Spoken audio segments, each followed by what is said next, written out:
Oil pulling அது எப்படி பண்ணுறது? காலையில் எழுந்ததும் எதுவும் சாப்பிடாமல் இதயம் வளர்த்தை வாயில ஊத்தி நல்லா கொப்பளிக்கணும், அப்புறம் அதை துப்பிடணும். இதுதான் ஆயில் புல்லிங்.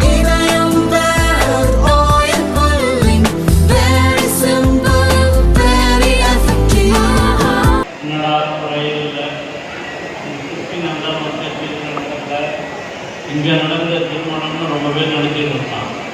அதான் சுயமரியாதை, இதான் பகுத்தறிவு சிந்தனை. எனக்கு மதம் சமம், ஆணும் பெண்ணும் சமம். இதுதான் இந்த அடிப்படை திருமணத்திற்கான அடிப்படை உரிமை. அதைத்தான் இந்த மனவிழாவிலே நாம் கண்டு கொண்டிருக்கிறோம். நான் பேசுறது உங்களுக்கு நல்லா புரியுது.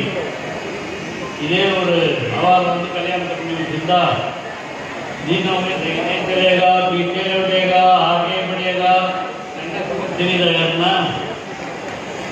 இது மந்திரமே இல்லை.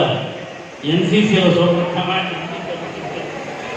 அந்த மாதிரி ஆயிடும். அந்த மாதிரி இல்லாமல் இப்போ எல்லாம் தமிழில் வாழ்த்துறோம். சகோதரி கன்னிமொழி அவர்களும் வாழ்த்தப் போகிறார்கள், வாழ்க்கையவர்களும் தமிழிலே வாழ்த்தி இருக்கிறார்கள். அதுதான் இது தமிழுக்காக அனைவரும் சமம் என்ற உணர்வுக்காக நடத்தப்படுகிற தினம்தான் இந்த திருமண நிகழ்ச்சி. குறிப்பாக இங்கே தேன்மொழி மோசஸ் அதை பற்றி சொல்ல வேண்டும் என்று சொன்னால் நான் அதிகம் சொல்ல வேண்டிய அவசியம் இல்லை. அந்த அந்த ஆந்திர என்ன சொல்லுவான், 16 பெற்று பெருவாழ்வு வாழணுவான். அந்த 16 பெற்று பெருவாழ்வு வாழணுங்கிறதே 16 வரங்களை பெற்று புல்லர்களை எல்லாம் கொல்ல பெண் கிடையாது, 16 சக்திகளையும் பெற்று நீங்கள் வளர வேண்டும் என்று வாழ்க்கையில் தான் 16 பெற்று பெருவாழ்வு வாழ வேண்டும்.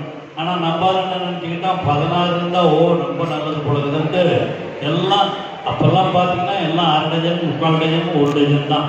எங்கள் வீட்லேயே 3/4 டஜன் எங்கள் அம்மா அப்பாவுக்கு. நான் தான் மூத்த பிள்ளை, 3/4 டஜன் அப்போ. ஆனால் இப்போ அதெல்லாம் இல்லை. எனக்கு 2 பசங்க.